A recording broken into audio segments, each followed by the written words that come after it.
Okay, so cybersecurity and business strategy. All of us, we see how actually digital transformation becoming real around us. So in Ukraine, we even have the Ministry of Digital Transformation, and actually all businesses revolves around data. And it's not longer a question of whether a company will be attacked by a question of when it will happen and how your organization is going to prevent it, because data is a main goal of all hackers, for example.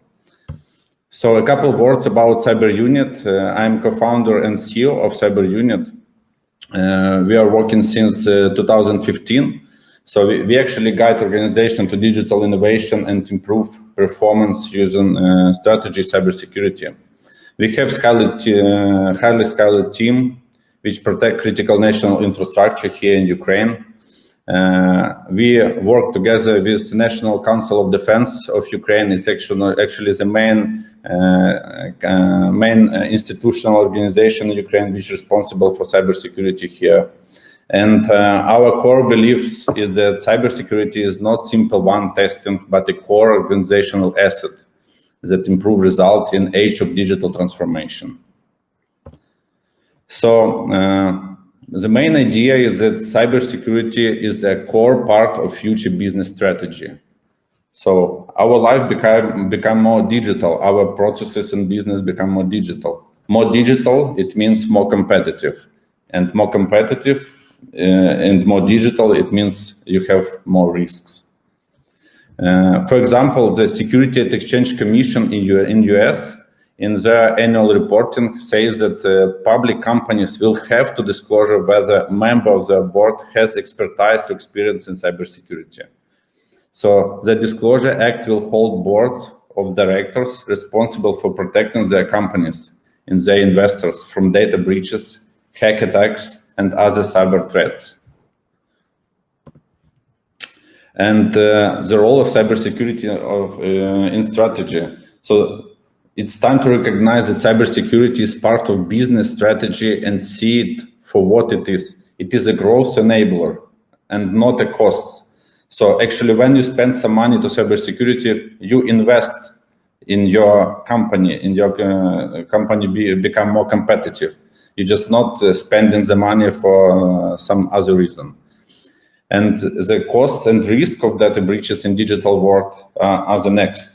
So the four main risks. It's a theft, loss of mission critical data of intellectual property. It's number one. Impact of downturn of organization productivity is number two. So loss of trust among internal and external stakeholders. It's very important. And number four is cost to remediate system and core business processes. So these four main risks, which should tell us that we should think more about cybersecurity as a part of your business strategy. So three main items which increasing risk in digital world. So these three items are almost 90% of all other risks items. So number one is malicious attacks. So the share of malicious attacks on companies grew by 25% for the last 5 years. And malicious attacks are more than 50% of all data breaches. So it's very important item. A lot of hackers attacking companies and even geopolitically, some countries attacking big companies, enterprise companies in other countries. So number two is system glitches, complexity, lack of visibility, and not enough in-house expertise as the primary barriers to a secure digital transformation process. This can improve with a relevant cybersecurity strategy. Actually, you should understand where you're going and what is your next step, what is your roadmap, and how you're building your business strategy, your business processes, and which should include cybersecurity strategy. And number three, it's insider threats. the frequency of of incidents per company has tripled since the last 4 years, and increased from 490,000 USD to almost 900,000 USD.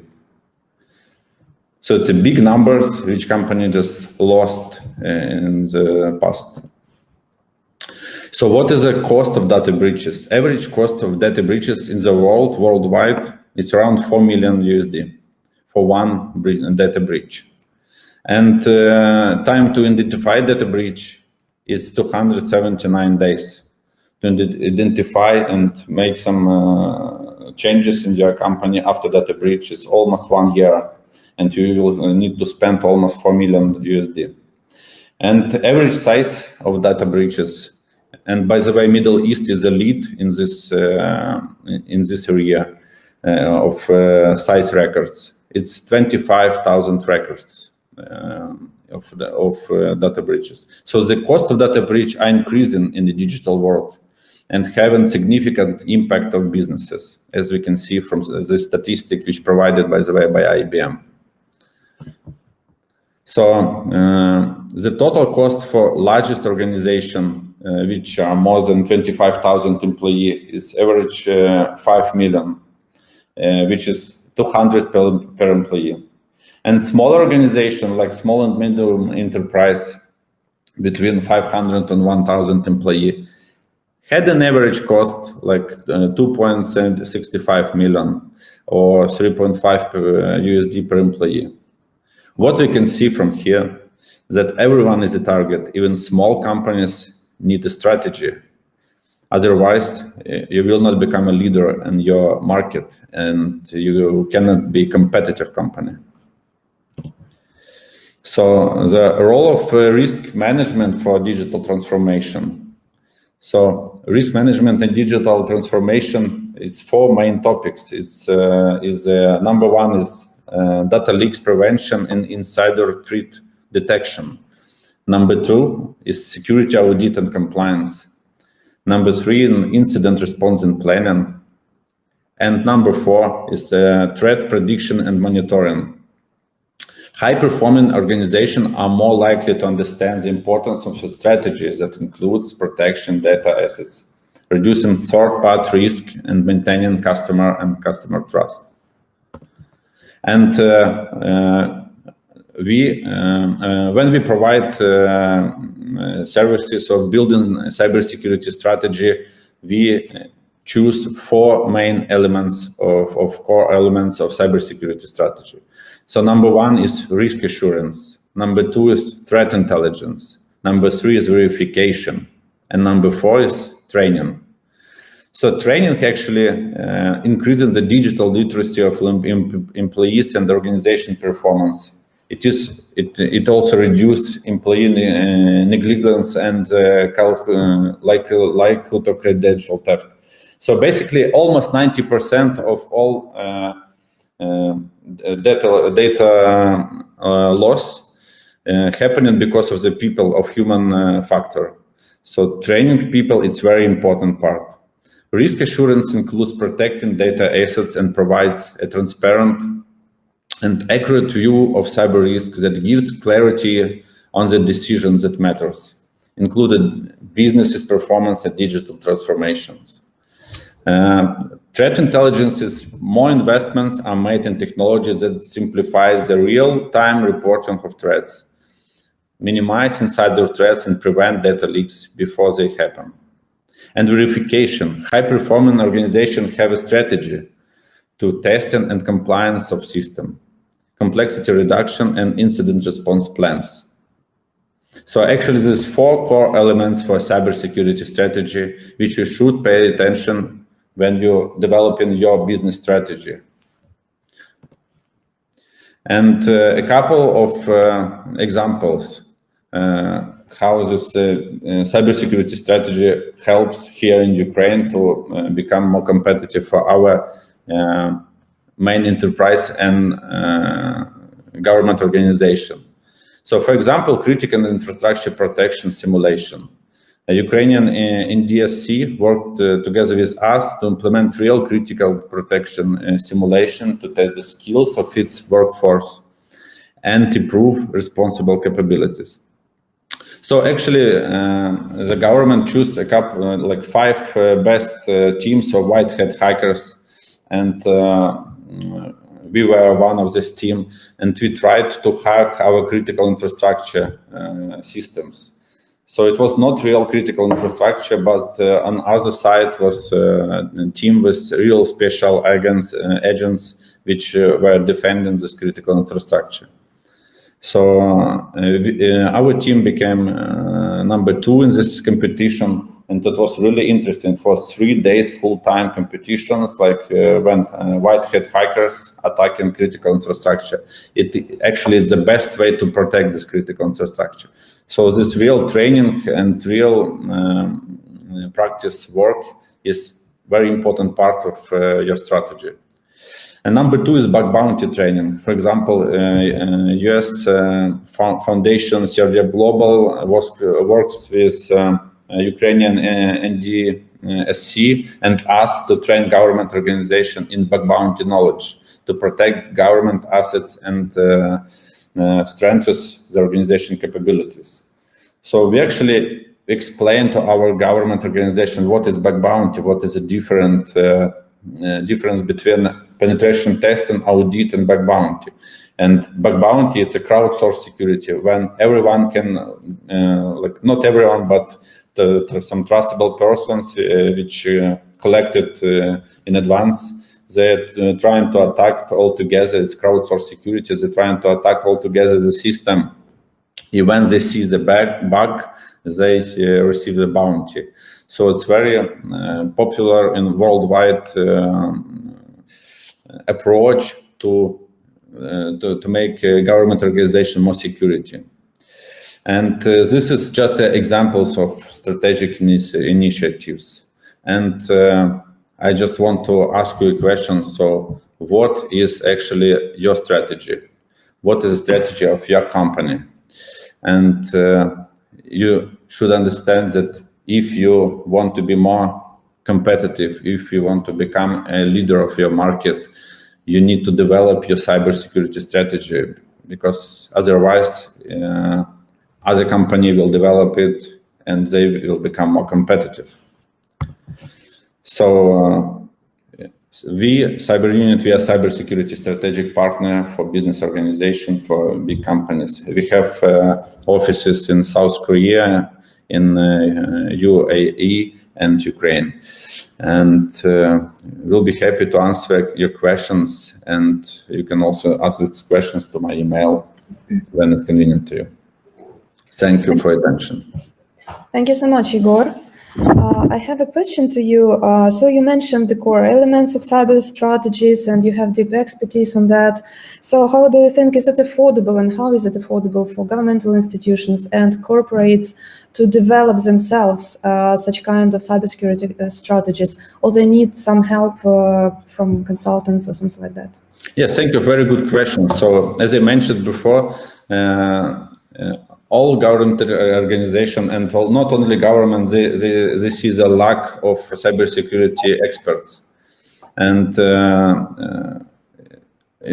you just need to hire third-party companies like consulting companies, and they will develop it for you. Because it's not like all world needs cybersecurity specialists, white hat hackers, and so on. And the number of these employees growing every year, but still everyone needs these people. So the best, the best practice is to hire a third-party company, and this company will help you to develop this strategy. Is it a matured market, I mean, of those consultant companies, or it's like rare companies in Ukraine and as well globally? We actually work more in Asia and Middle East, and because these markets are more mature for us, they understand more the importance of our services. But important to understand that cybersecurity, it's like permanent it's like you need to do it permanently. It's not possible to do it like one time per year and forget about it. So it's the formula changing. If before, like a couple of years ago, we just need to make some audits once per year, and it was like enough. At the moment, you need to develop your strategy and follow the strategy. Otherwise, you will not, because so many digital technologies appearing now, and you need to be ready for everything. And that's why you need to develop your own strategy of cybersecurity, which include training and so on, and it will make you more competitive. Do you recognize some positive evolution in, I would say, in corporations, governmental sector to understand the importance of cybersecurity strategies and to maintain it, to develop it, and to cooperate with such a consultant like your company and your community? Absolutely. I see this interest to developing the strategies, and that's what we actually do. And we have also cyber school where we teach in this all this government institution, and we actually we're moving this market forward as much as we can, and we just explaining why it's important, what is cybersecurity. So this knowledge is growing so fast in the government organization and in private sector. So yes, I see the positive vibes every day. We have a question from our participant. Are you doing IR team development? Well, we have strong R&D office here in Ukraine, and we have strong specialists. I think that everyone knows that technical guys from Ukraine are quite strong. And yes, we have development team, and we can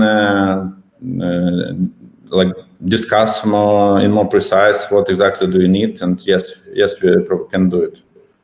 How many employees do you have, or you maybe cooperate with freelancers or something like that? Generally? Yeah, currently we have 20 plus employees, but we also work we know everyone here in Ukraine, so we can include all guys to our all strong team. If you see some interesting task and we need some more expertise, we just can find these guys in Ukrainian market and just include them to our teams. It's how it works. Mm-hmm. I'm just interested, who is your audience on those cyber school? Is it CISOs, or it's also top management or middle management? Yeah, we have different courses in cyber school. So sometimes it's just for entry-level guys which want to become a cybersecurity specialist. But more often it's CISO and middle and high-level cybersecurity specialists. Usually it's people head of departments of different government organization or public or private organization. If it's government, it's, for example, Cyber Police, National Bank of Ukraine, or Ministry of Finance, or Ministry of Energy. These guys training in our cyber school. And but we have different programs for different people. So because we want as much as we can, people can hear us and can study the cybersecurity in our school. We have also the question from the audience: what is basic knowledge required to be a good cybersecurity expert, or to gain training, and where can we find the school, your school, in the Dubai? Yeah, actually, thank you. Very good questions. Actually, we are partners with InnoHub. It's co-organizer of this panel discussion. Yeah, so we are partners with InnoHub, and we are discussing to establish cyber school in Emirates. And I think it will happen soon. And please follow InnoHub and cyber unit, and you will see this news. And what we see is that a lot of people from just programming from C++, for example, or from JavaScript programming, they just go into cybersecurity, and because they see it like lack of the specialists, and it's so easy now to find a good job in cybersecurity if you have good knowledges. But if it so. We had one program, like it was 5 months as full-time program of intensive cybersecurity program for people with actually entry level, and after 5 months as full-time, they become good specialists, which are now working, for example, in the office of the president of Ukraine. So we three guys from our school, from this intensive course, they are now protecting the office of the president 24/7. So actually 5 months is full time should be fine, but of course you need to know some basic knowledges like Python or some other language of programming. You can find actually more information at our webpage. It's cyberschool.tech, and at the moment, we providing this all these courses only on Ukrainian Russian language, but we are going to make it online on English as well. So if you can collect some group in Emirates together with our partners in a hub, we actually work together, I guess, to educate local people. Thank you so much. And I have the last question to you. Returning to our previous speaker and those topic about ethical hackers, you cooperate with white hackers. Is it ethical or not? And how do you protect your employees or those freelancers who work on you in your community, I mean? Yeah, so we, of course, I have employees, ethical hackers, that's right. And we even teach how to become ethical hackers. And ethical, it's a very important word, because when we choose the people, we cannot teach this hacking everyone. We should have a look to this moral part of these people. So we have special testing which shows us can this guy become ethical hackers, or he had some bad habits and so on. And but ethical hackers, it's good persons, you know. You can understand that some people also have a gun, for example, but it doesn't mean that these people will shoot someone on the street. He has a gun to defend himself, his family, or defend some other weak people on the street. The same ethical hackers, they have some skills, they know how to hack, but it doesn't mean that they will hack some bank and steal some money, because we are people, and we should understand that it's ethical hacking is a very ethical part of our life. If there is globally no general rules on what the ethical hacker is, maybe it's needed to create something like rule book or law book on that, or it's useless, you suppose? I mean, ethical hacker is just the guy who, if he sees some, I don't know, vulnerability in your system, he will tell you it. Okay, you have vulnerability in your system, and okay, if you want, you can pay me some bounty for this. You can pay me some money, but it's not so it's not blackmailing. You know, so you can pay or you cannot pay. Sometimes, for example, like 2 weeks ago. My friend called me. I have a bookstore, online bookstore, and somebody just found the vulnerability at my system. I say, okay, you should develop your strategy of cybersecurity first of all, but second of all, okay, let me speak with this guy. And then we negotiate with this guy. He say, okay, you can pay me, but it's not so important for me. I just training and I see vulnerabilities, and I'm helping to close these vulnerabilities. And we just paid him 50 USD and say, okay, thank you. You helped us to make our infrastructure more strong, and this owner of this bookstore, they just said, okay, probably I need to pay more attention to cybersecurity. So it's how it works. But sometimes the bad hackers, like when they hack your system, they try to like get in more money. In this case, by the way, it's good to like invite some people like us or some other cybersecurity specialists for negotiation, because we know how to speak with these people, and we know how to like make your goal in this piece. Maybe you heard, but by the way, it was like 2 months ago, Garmin paid like 10 million USD to hackers which were blackmailing them. So, but it's important like to negotiate with these black hackers in a proper way. I see.